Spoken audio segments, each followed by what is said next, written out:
আমার আজকের লাইনটা আমাদের দেশের বেকার পোলাপানদের জন্য। 6 থেকে 7 বছর বয়সে পড়াশোনা শুরু করবা, 25 থেকে 26 বছর বয়সে তা শেষ করবা।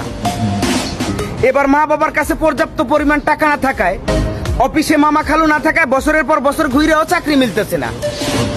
তারপর সেই বৃদ্ধ মা বাবার কাঁধে বসেই বেকারত্ব জীবন পার করবা। অন্যদিকে শখের মানুষের বিয়ে হয়ে যাচ্ছে, তার বাড়ি থেকে বলতেছে পোলায় কি করে। পোলায় এখন গ্রাজুয়েশন কমপ্লিট করে বর্তমান মা বাবার কাঁধে বসে বেকারত্ব জীবন পার করতেছে। এমন একটা ছেলের সাথে আমার মতো অভিভাবক হলেও আমি ডিরেক্ট রিজেক্ট করে দেবো, কখন আমার মেয়েকে বিয়ে দেবো না। তারপর রাস্তায় রাস্তায় স্যাড সং শুনবা আর ডেন্ডি খায় বেড়াইবা।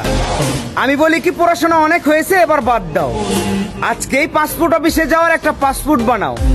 10 বছরের মিশনে প্রবাস জীবনকে বেছে নাও। দেখবা 2 বছর যেতে কি না যেতেই তোমার বাড়িতে একটা বিল্ডিং হয়ে গেছে। 10 বছরের মিশন শেষ করতে ব্যাংকে মোটা অঙ্কের টাকাও হয়ে গেছে। তারপর বাড়িতে ফিরে এসো, দেখবা তোমার জন্য মেয়ে নয়, মেয়ের মাও রাজি হয়ে গেছে। কথাটা মাথায় রেখো।